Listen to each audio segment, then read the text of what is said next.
Nuclear हथियार नहीं है और ना ही वो इसके करीब थे। हम्म। मोसाद ने जितने भी ईरानियन न्यूक्लियर साइंटिस्ट को पिछले दशक में एलिमिनेट किया है, हम्म। वो यूरेनियम एनरिचमेंट पे काम करने वाले लोग थे। हम्म। ऐसी कोई फर्म इंफॉर्मेशन नहीं है कि Iran was close to making a nuclear weapon. Hmm. America ने अपने काम सिद्ध करने के लिए, अपने मिशंस को अंजाम देने के लिए एक वाया मीडिया लिया है, एक होक्स क्रिएट किया, हम्म। ईरान का न्यूक्लियर वेपन, ईरान का न्यूक्लियर वेपन। इसीलिए जब ओबामा के समय डील हुई थी और अब जो डील हो रही है, इसमें ईरान को कोई इसमें मुगालता नहीं था कि हम परमिट करेंगे। आईएईए को शायद उन्होंने परमिट कर दिया कि आइए और इंस्पेक्ट कीजिए कि हमारे न्यूक्लियर प्रोग्राम्स, हमारे इनरिचमेंट फैसिलिटीज में क्या हो रहा है।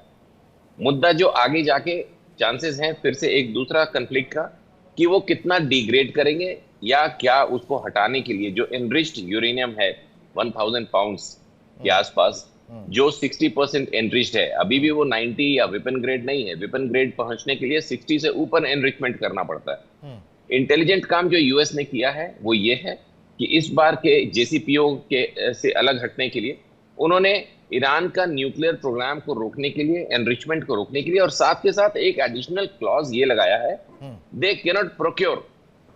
ये इंटेलिजेंट है, क्योंकि हो सकता था कि ईरान आगे चल के इसराइल के खिलाफ एक्शन में पाकिस्तान से 2 न्यूक्लियर वेपन्स ले लेता, तो और सर इसमें कोई वायलेशन नहीं ये होता। क्यों है? मतलब मैं जो समझ पा रहा हूं, शायद 2015 की अगर हम बात करें, उस दौरान भी तो इसी तरह से चीजें की गई थी, और उसके बाद से डोनाल्ड ट्रंप आते हैं और फिर अमेरिका को अलग कर देते हैं, और तब ईरान ने सीमित कर दिया था चीजों को लेकर। तो अब फिर से वही चीज अगर दोहराई जा रही है, तो जरूरत क्या थी फिर इस सारी चीजों को करने की, जितना कुछ ये सब बिल्कुल अब तक सही होता बात है। चला है? ये जो कुछ भी ऑप्टिक्स हो रहे हैं, ये दिखाने के लिए हो रहे हैं कि ईरान न्यूक्लियर वेपन के करीब है, इसराइल के लिए थ्रेट है ये न्यूक्लियर वेपन। इसीलिए न्यूक्लियर वेपन और न्यूक्लियर वेपन कैरी करने के मिसाइल्स, इन दोनों को ईरान की तरफ के पास रखने से हटाया जा रहा है। फैक्ट ये नहीं है, आज भी मैं रिपीट करता हूं आशीष, फैक्ट है, रेडिकल इस्लाम का proxy promotion, global proxy promotion, पूरी दुनिया में एका करके और एक खास किस्म की आइडियोलॉजी को थोपना, इसको ट्रंप ने चैलेंज किया है। लेकिन इसको आप स्ट्रेट अवे, आपको पता होगा स्टारबक ने क्यों रिजाइन किया है, यूके के president, six prime minister in 10 years। इतना रेडिकलाइज होता जा रहा है यूरोप या ग्लोब की कुछ अदर कम्युनिटी कंट्रीज, जिसको ट्रंप ने आइडेंटिफाई किया है, आइडेंटिफाई सीआईए ने भी किया है, आइडेंटिफाई इंडिया की इंटेलिजेंस ब्यूरो ने भी किया है। लेकिन ये इतने सेंसिटिव टॉपिक्स होते हैं कि इस पे आप ओपनली नहीं बोल सकते हैं, रिलीजन रिलेटेड टॉपिक्स हैं। तो ईरान को लीडर माना गया इंतिफादा का, या इस तरह की बहुत ही रेडिकल थॉट्स का, जो ग्लोबल एक चेन स्टैब्लिश कर रहा था। आईएसआईएस को अगर अलग कर दें तो सर बाकी के एटलीस्ट जितने भी इंडिया में एलिटी। रिलीजन रिलेटेड टॉपिक्स पर खुलकर बात हो पाती है और बोल पाते हैं। इस बीच एक और बड़ी खबर, ईरान की फ्री संपत्ति पर डोनाल्ड ट्रंप का बयान सामने आया। मोनिका, बिल्कुल अनफ्रीज पैसे का इस्तेमाल खाना खरीदने के लिए हो, ये ट्रंप ने कहा। ईरान ये खाना अमेरिका के किसानों से खरीदे, डोनाल्ड ट्रंप द्वारा कहा गया है। तो एक और स्टेटमेंट आपको बता रही, ईरान की फ्री संपत्ति पर डोनाल्ड ट्रंप का स्टेटमेंट। ईरान की फ्री संपत्ति पर डोनाल्ड ट्रंप ने कहा है कि अनफ्रीज पैसे का इस्तेमाल खाना खरीदने के लिए, और ईरान ये खाना अमेरिका के किसानों से ही खरीदे। मनोज जी, एक कॉमेंट इस पर। इस तरह से डोनाल्ड ट्रंप के बारे में बोला जाता है कि वो डील मेकर हैं, तो फिर उन्होंने जो है अपना ये डील जो है इकोनॉमिक अमेरिका का कैसे आगे बढ़े, अमेरिका का प्रोडक्ट्स कैसे जो है मार्केट में आए और अमेरिकन को फ़ायदा हो, और फिर से जो है उसी तरह का अप्रोच हम लोग देख सकते हैं। और सी अब अभी तक तो हालांकि क्लियर नहीं है कि कितना जो है वो फ्रीज जो संपत्ति है प्रॉपर्टी उसको दिया जाएगा। और इसमें भी जो है हम लोग देख रहे हैं कि डोनाल्ड ट्रंप के डिफरेंट स्टेटमेंट्स पिछले अगर 15-20 दिन की बात करें, कभी बोलते हैं देंगे, कभी बोलते हैं नहीं देंगे, कभी वो उनका ये रहता है कि अमेरिका कुछ नहीं देगा, जो भी देगा दूसरे कंट्री देगा। तो एक कंफ्यूजन जिस तरह से वो क्रिएट कर रहे हैं, इससे जो है वो मार्केट में मतलब कि उसको किसी न किसी रूप में फायदा हो रहा है, और अपने मुझे लग ऑडियंस रहा है को भी। आशीष सर आपने इसका जिक्र किया था।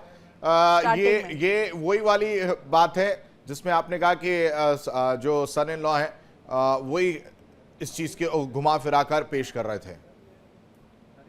बिल्कुल बिल्कुल, कुशनर का ये पुश था, क्योंकि कुशनर मल्टीपल लेयर्स पे अपने बिजनेस को डेवलप कर रहे हैं। उनको पता है they have another 700-800 days in power, उसके बाद उनके फादर इन लॉ हट जाएंगे। एक इंपॉर्टेंट चीज जो मिस आउट कर रहा है सारा मेजर मीडिया, आपको उसको कवर करना चाहिए, वो ये है कि JCPOA और ये प्रेजेंट डील जो अंडर प्रोग्रेस है, इसमें एक मेजर फर्क है। कोई नया प्रेसिडेंट आएगा, कोई रिपब्लिकन ही हो, नया लिबरल हो, ट्रंप की तरह रेडिकल ना हो, या कोई डेमोक्रेट हो, और वो आते ही पहले एग्जीक्यूटिव ऑर्डर को साइन करेगा कि ये डील निरस्त की जाती है। फिर अमेरिका क्या करेगा, फॉरेन पॉलिसी पे इन ग्लोबल इंपैक्ट क्या होगा, जैसा JCPOA को एक दिन में ट्रंप ने हटा दिया था। तो इसमें एक ट्रंप ने इंटेलिजेंट काम किया है। इस डील में वो 2-3 ऐसे चीजें फैक्टर कर रहे हैं जिसमें अमेरिकन मनी या ग्लोबल मनी ईरान में इन्वेस्ट हो जाएगा। वो $300 बिलियन जिसकी आशीष आप बात कर रहे हैं, जिसको मोनिका ने भी कैप्चर किया था, उसमें ये ईरान के अंदर रीस्ट्रक्चरिंग या रीबिल्डिंग के नाम पर American firms, major companies, construction companies को या कुछ यूरोपियंस को इन्वॉल्व करेंगे ऑन ग्राउंड काम शुरू करने के लिए। और जहां बिजनेस इन्वॉल्व हो जाता है, उस डील को अनडू करना, जो एक JCPOA एक पेपर पे डील हो गई कि इनको इतने पैसे दे दो, इनका ये वेपन प्रोग्राम रोक दो, उसको इंस्पेक्ट करते रहेंगे, एक दिन में वो डील खत्म कर दी गई। लेकिन ये दूसरी डील है जिसमें $300 बिलियन इन फेज्ड मैनर अगले 2-2.5 सालों में, जब तक ट्रंप चेयर पे हैं, काफी इंडस्ट्रियल इन्वेस्टमेंट हो जाएगा ईरान के अंदर ग्लोबल। इसके 2 फायदे होंगे, एक ईरान थोड़ा सा खुला रहेगा टुवर्ड्स इंस्पेक्शन, विजिट्स, ट्रांसपेरेंसी, और दूसरा इस डील को अनडू करना मुश्किल हो जाएगा, क्योंकि $100-200 बिलियन बहुत मेजर अमाउंट होता है जो ईरान में इन्वेस्ट हो जाएगा। तो ये जो बिजनेस कम्युनिटी है, जो अमेरिकन, जी आप कुछ कह रहे हैं। बिल्कुल, आप कंप्लीट कर लीजिए 20 सेकंड्स में साइसा, फिर आगे मूव करते हैं। बहुत मेजर यूनिक एंगल होगा इस अंडर प्रोग्रेस डील का, जो अंडर प्रोसेस हो रही है, कि इतने पैसे इन्वेस्ट कर दो ईरान के अंदर अमेरिका के, कि अमेरिका की जो फंडिंग कंपनीज, कॉर्पोरेट्स हैं, जो रिपब्लिकन्स और डेमोक्रेट्स को बराबर पैसे देते हैं हथियार बनाने के लिए, अपनी सीटें जीतने के लिए, वो अगले प्रेसिडेंट को इस डील को अंडू नहीं करने देंगे। और अगर करना चाहेंगे भी तो इतना ज्यादा पैसा लग गया होगा, इतने ज्यादा रियल टाइम इन्वेस्टमेंट हो गए होंगे कि ये डील बरकरार रहेगी इन टर्म्स ऑफ एक्सपोर्ट्स, जो इनकी अनफ्रीजिंग ऑफ एसेट्स, या इनको जो मनी सपोर्ट देने जाते हैं। जी मोनिका। राइट, इस बीच एक अपडेट और जरा बताते चले, लेबनान से इजरायली सेना की ना हटने पर ट्रंप का स्टेटमेंट। लेबनान से इजरायली सेना के ना हटने पर ट्रंप ने क्या कहा, बता रहे हैं आपको। हम इस मामले पर गौर करेंगे। ट्रंप ने कहा, मैं समस्या को सुलझाने वाला व्यक्ति हूँ, समस्या को तेजी से हल कर सकता हूँ। इसमें नेतन्याहू से जुड़ी समस्याएं भी शामिल है, ये डोनाल्ड ट्रंप कह रहे हैं। यानी कि डोनाल्ड ट्रंप का कहना है कि वो बहुत तेजी से समस्याओं को हल कर सकते हैं, नेतन्याहू से जुड़ी समस्याएं भी शामिल है। माथुर साहब, डोनाल्ड ट्रंप क्या ये बता रहे हैं कि वो नेतन्याहू एक्सपर्ट है, या ये बता रहे हैं कि नेतन्याहू की चाबी उनके पास है? और अगर ऐसा है तो फिर जब उन्होंने कहा नेतन्याहू से सभी मोर्चों पर युद्ध समाप्त कर दो, तो फिर उन्होंने किया क्यों नहीं? ये सोचने वाली बात है ना कि अगर चाबी आप में होती तो नेतन्याहू उनका कहना मानते। नेतन्याहू ने कल क्या कहा कि जितने भी, अगर मान लो जैसी स्थिति आज हमारी दुनिया के जब नक्शे पर है, वो स्थिति अमेरिका की होती तो अमेरिका क्या करता? तो अमेरिका क्या करता, वो भी लड़ता जैसे हम लड़ रहे हैं, वो भी अपने लड़ता।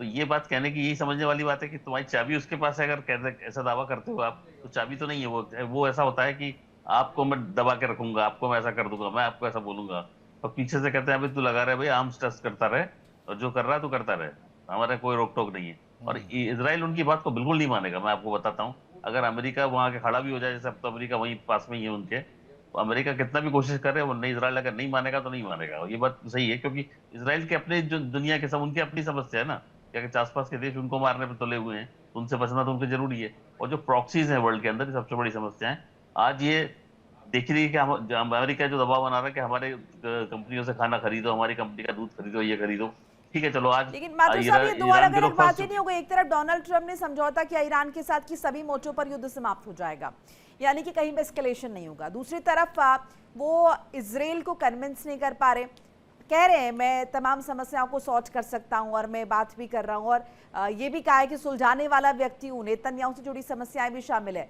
दोनों बातें एक साथ कैसे? एक और बड़ी खबर, ईरानी संसद के स्पीकर गालिबाफ का बयान सामने आया। स्ट्रेट ऑफ हॉर्मुज का प्रबंधन ईरान करेगा, ये इस वक्त की बड़ी खबर है। ईरान की ओर से तय किए गए कानूनों के मुताबिक होगा। आशीष सर मोनिका के सवाल पर जवाब देना चाह रहे थे सर, उस पर रिएक्शन थोड़ा सा दे दीजिएगा। मैं झूठ नहीं बोलूंगा, मैं जब वो खबर पढ़ रहा था तो मेरे चेहरे पर मुस्कान थी और इस वजह से थी कि समस्या पैदा करने वाला कह रहा है कि मैं हर समस्या का निदान कर दूंगा। मुस्कान नहीं थी, यू बर्स्ट इनटू लाफ्टर। देखिए अभी मनोज जी कह रहे थे कि 30,000 झूठ बोले इस इंसान ने जिसकी हम बात कर रहे हैं। एक्चुअली थोड़ा सिंपैथेटिक होना पड़ेगा। झूठ और झूठ को दिखाने वाले फिल्टर्स या लेंसेज जो अमेरिका में भरे हुए हैं एंटी एस्टैब्लिशमेंट, जो अब मैं बार बार नाम लेता हूँ, वॉल स्ट्रीट जर्नल है, New York times, New York post, CNN, MS, भर भर के बायस रिपोर्टिंग, बायस कवरेजेस, झूठ आने वाले समय के कयासों के बारे में कही गई बातों को झूठ नहीं मानते।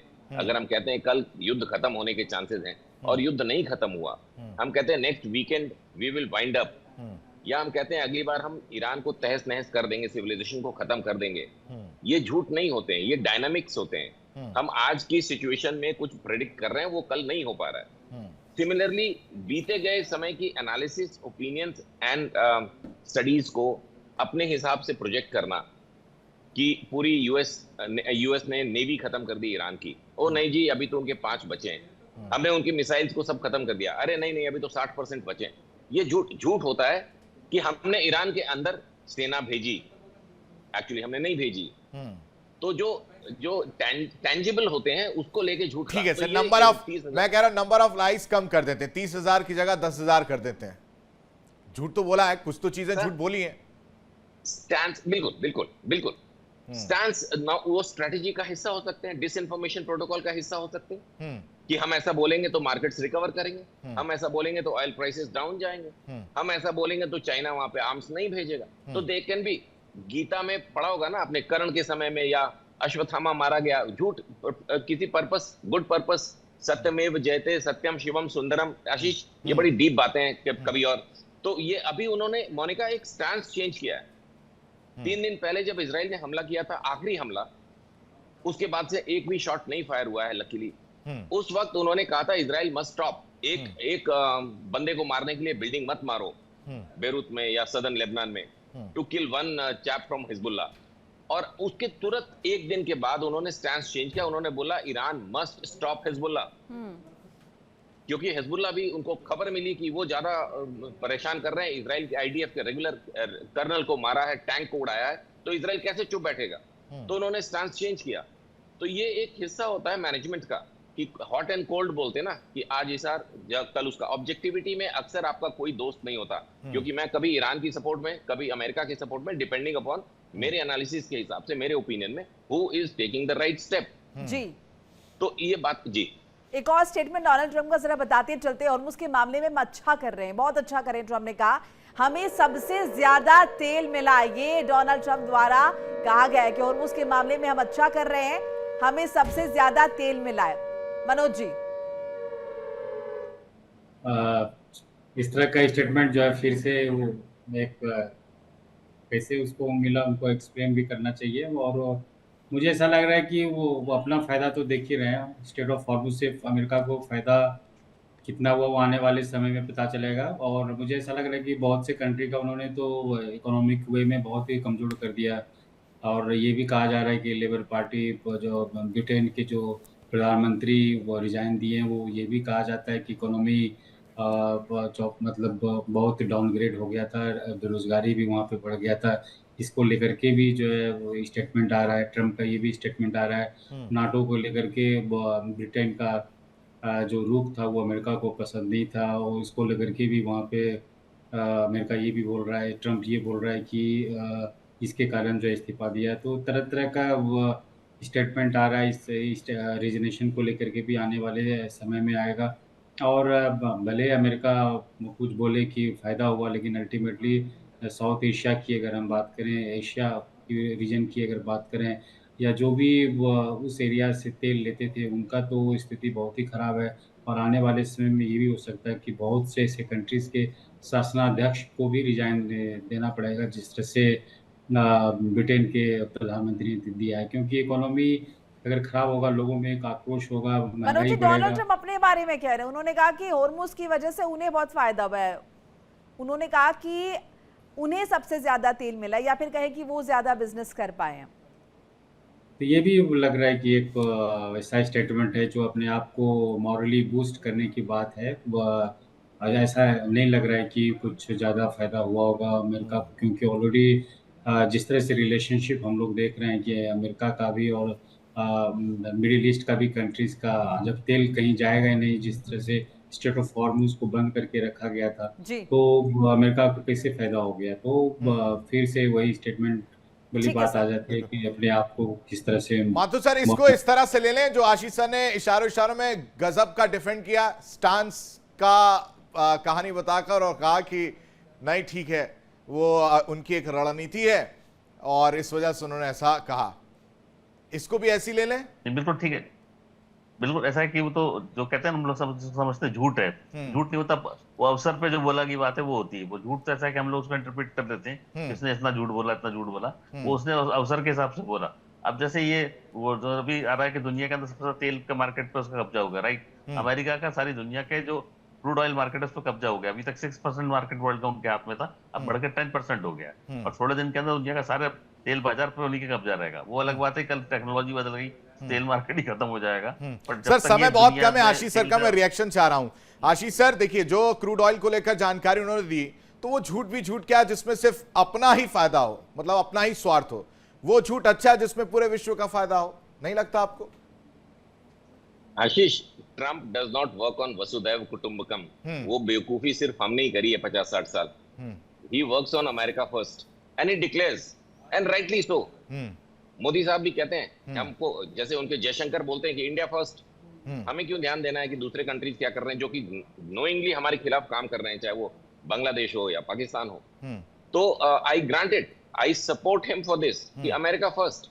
हर जगह दुनिया को, यूनाइटेड नेशंस को, WHO को पैसे दे रहे हैं, और जब EU से बोलते हैं या NATO से बोलते हैं कि अपने फ्रिगेट्स भेज दो हॉर्मुज में, तो नहीं जी, वॉर के बाद भेजेंगे।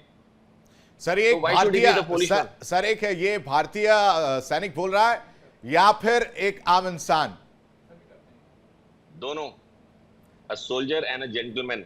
ठीक है सर, बहुत शुक्रिया सर, समय बहुत कम है, चर्चा बहुत और ज्यादा खिंचती, लेकिन बहुत शुक्रिया आप सभी मेहमानों को हमारे साथ जुड़ने के लिए। विकास आपका भी बहुत बहुत शुक्रिया। वक्त एक छोटे से ब्रेक का। इंडिया डेली पर खबरों का सिलसिला लगातार जारी है। इंडिया डेली आपके स्मार्ट टीवी पर भी मौजूद है, इंडिया डेली 24/7। अब इन सभी प्लेटफॉर्म पर लाइव देखें।